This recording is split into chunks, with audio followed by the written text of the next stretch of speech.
everyone, hope you all are doing well. I'm so sorry for this late upload. Anyways, coming to the point, so in this video I'm going to tell you some tips and tricks and also paper presentation so that you can get good marks in exam, especially in English examination. So let's get start today's video. So yeah, in this video I have some paper presentation for English. So ये जो paper presentation है ना, ये ना 2024 यानी कि जो अब न्यू पेपर होने वाले हैं ना उनके लिए है, यानी कि जो न्यू पेपर होने वाले हैं ना वैसे एग्जाम्स के लिए है। जैसे कि अब जो न्यू पेपर सेक्शन शुरू हुआ है उसमें आपको सेक्शन ए में आपको मिलेंगे 20 MCQ जिसको आपको फिल करना होगा OMR में। एंड नेक्स्ट पार्ट बी यानी कि सेक्शन बी में आपको मिलेगा सबसे पहले एक पैसेज जिसमें से आपको क्वेश्चन आंसर छांटने होंगे और फिर उनको लिखना होगा, यानी क्वेश्चन आंसर आपको उनमें से परचेस करने होंगे फिर उनको लिखना होगा उनमें से देखकर। जैसे कि फॉर एग्जांपल मैं आपको पैसेज दिखा देती हूँ। जैसे कि आप देख सकते हैं ये पार्ट बी सेक्शन बी है, इसमें पैसेज दिया है। Read the passage carefully. पहले आप इस पैसेज को बिल्कुल ध्यान से पढ़िए, इसका एक एक वर्ड आपको बिल्कुल ध्यान से पढ़ना है। जैसे कि आप यहाँ से देख सकते हैं मोस्ट ऑफ द गर्ल्स से लेकर पैसेज हमारा होता है एंड प्रॉपर्टी तक। तो इसमें आप क्वेश्चन दिया है what roles does poverty play in education of girls. तो आप ढूंढ सकते हैं यहाँ से क्वेश्चन कहाँ से कहाँ तक हो रहा है आंसर इसका, है ना। तो आप इस तरीके से पैसेज के क्वेश्चन आंसर ढूंढ सकते हैं।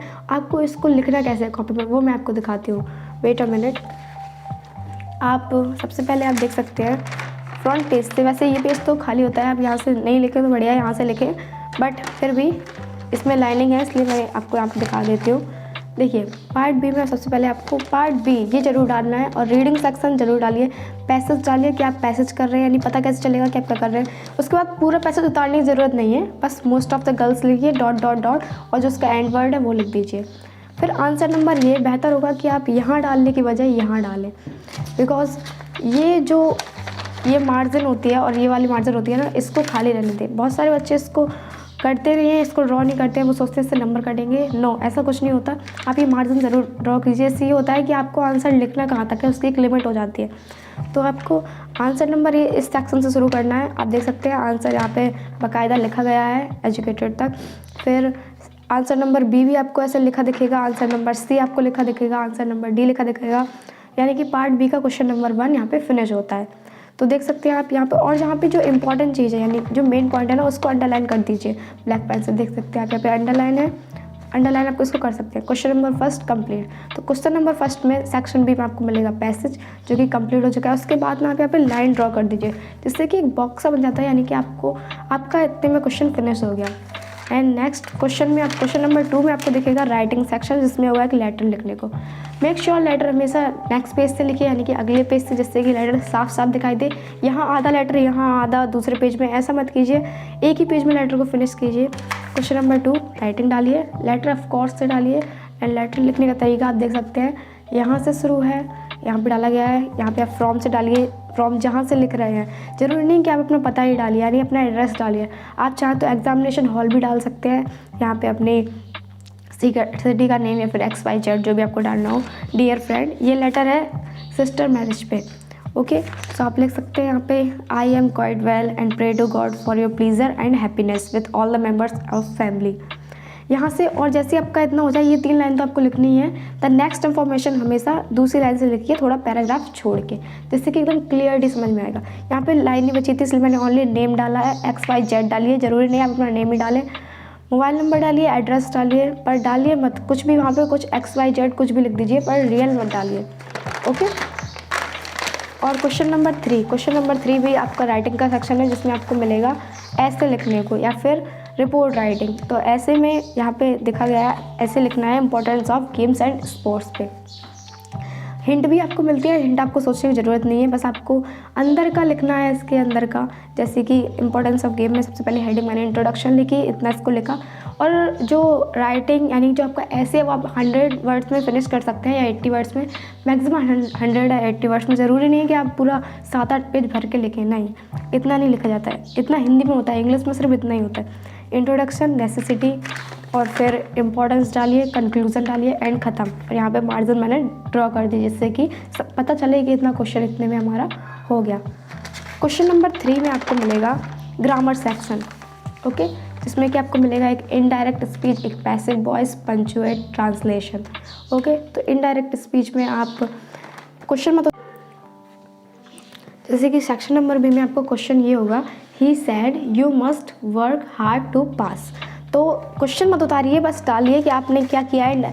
ये जरूर डाल दिए, इससे पता चलता है कि ये इनडायरेक्ट स्पीच है या पैसिव वॉइस है। तो आपने डाला इनडायरेक्ट स्पीच और सीधा इसका आंसर लिख दिया। ऐसे दूसरा दिया होगा पैसिव, इसका इसका आंसर लिख दिया। तीसरा होगा पंचुएशन, इसका आपने आंसर लिख दिया। चौथा ट्रांसलेशन, ट्रांसलेटर फिनिश किया, इतने में आपने मार्जिन ड्रॉ कर दी, जिससे कि पता चलता है कि हमारा ग्रामर सेक्शन इतने में ख़त्म हो गया।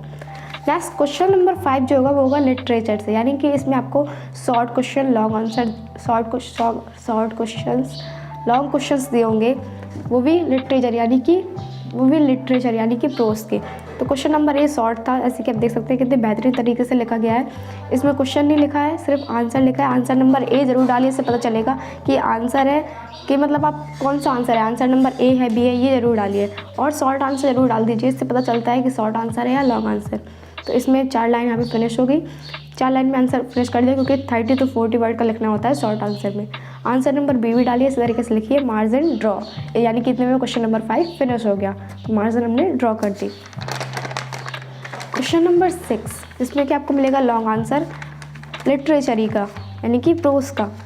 लॉन्ग आंसर में आपको एक बहुत अच्छी ट्रिक है जो आप यहाँ पे यूज़ कर सकते हैं, वो है कि लॉन्ग आंसर लिखने से पहले आप यहाँ पे name of the lesson and name of the author जरूर लिख दीजिए, जिससे कि पता चलता है कि आपने किस लेसन का आंसर लिखा है। ओके, और आंसर पूरा एक लाइन में, मतलब कि पूरा यहाँ से शुरू करके यहाँ ख़त्म करने से अच्छा है कि आप पॉइंट बाय पॉइंट, यानी हेडिंग बाय हेडिंग बना के लिखें, इससे कि और क्लियरिटी आती है।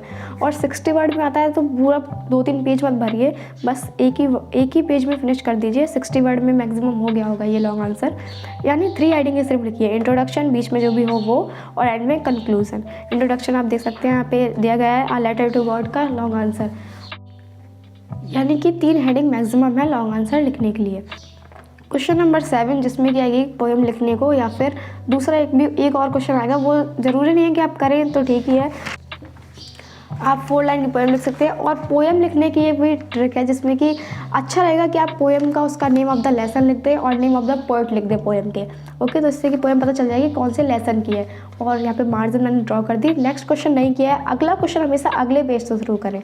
ओके, एंड क्वेश्चन नंबर 8, जिसमें क्या आएगा आपको सेंट्रल आइडिया लिखने को। क्वेश्चन नंबर 8 मैंने यहाँ पे डाला है, सेंट्रल आइडिया डाला है, डस्ट ऑफ स्नो डाला है, नेम ऑफ द लेसन और नेम ऑफ द पोइट भी डाला है, जिससे कि पता चले कि ये इसके पोइट कौन है और लेसन का नेम क्या है, कौन सा सेंट्रल आइडिया है।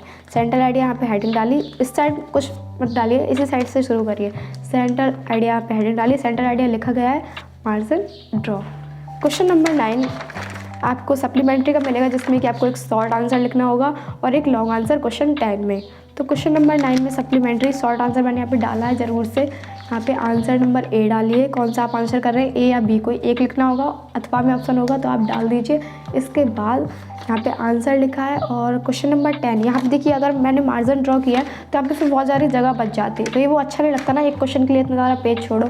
तो क्वेश्चन नंबर 10 मैंने यहीं से शुरू कर दिया, बट क्वेश्चन नंबर ज़रूर डाल दिया, सप्लीमेंट्री डाल दिया, लॉन्ग आंसर डाल दिया, यहाँ से आंसर नंबर बी डाल दिया, to be take revenge, answer number B, यानी कि मैंने ए नहीं किया, बी किया है। ओके, इंट्रोडक्शन डाला लॉन्ग आंसर के लिए, टू टेक रिवेंज डाला, हेडिंग नंबर 2 डाली, हेडिंग नंबर 3 डाली एंड हेडिंग नंबर 4। और कंक्लूजन मैंने नहीं लिख पाया, पर आप लिख दीजिए ज़रूर से, हेडिंग नंबर 4 डाली, और यहाँ पे हमारा आंसर फिनिश हो गया और यहाँ पे मार्जिन ख़त्म। यानी क्वेश्चन 10 पूरे हुए हमारे, पूरे क्वेश्चन 10 क्वेश्चन हमारे हुए हैं, और 10 क्वेश्चन और 20 क्वेश्चन हमारे MCQ आते हैं। तो इस तरीके से हमने पेपर प्रेजेंटेशन की। एक बार और मैं आपको अच्छे से दिखा देती हूँ जल्दी से, जिससे कि आप अच्छे से एक बार और देख लें, और स्क्रीनशॉट भी लेना चाहते हैं तो ले सकते हैं। मैंने एक लाइन छोड़ के दूसरा आंसर शुरू किया है। अगर आप यहाँ पे 2 लाइन का डिस्टेंस देते ना तो आपका आंसर और क्लियर लगेगा, यानी और अच्छा लगेगा। यहाँ पे आप 2 लाइन का डिस्टेंस दे सकते हैं। उसके बाद आप यहाँ से मैंने राइटिंग सेक्शन किया, लेटर लिखा, यहाँ से राइटिंग सेक्शन का ऐसे लिखा, और यहाँ पे पेज को छोड़ दिया, यानी कि नेक्स्ट क्वेश्चन हमेशा नेक्स्ट पेज से। उसके बाद यहाँ पे क्वेश्चन नंबर 4 अटैम्प्ट किया, question number 5 and also question number 6 जो कि था लॉन्ग आंसर। यहाँ पे 2 लाइन का मार्जिन कीजिए, 2 लाइन का मार्जिन मैं यहाँ पे नहीं कर पाया, पर आप कर दीजिए। ओके, 2 लाइन का मार्जिन कीजिए। यहाँ पे फिर क्वेश्चन नंबर 7 एंड 8 एंड 9 और that is 10 question number finish. So yeah guys, that is today's video. Hope you all are enjoying this one. Okay, so I meet you next video. Take care and bye.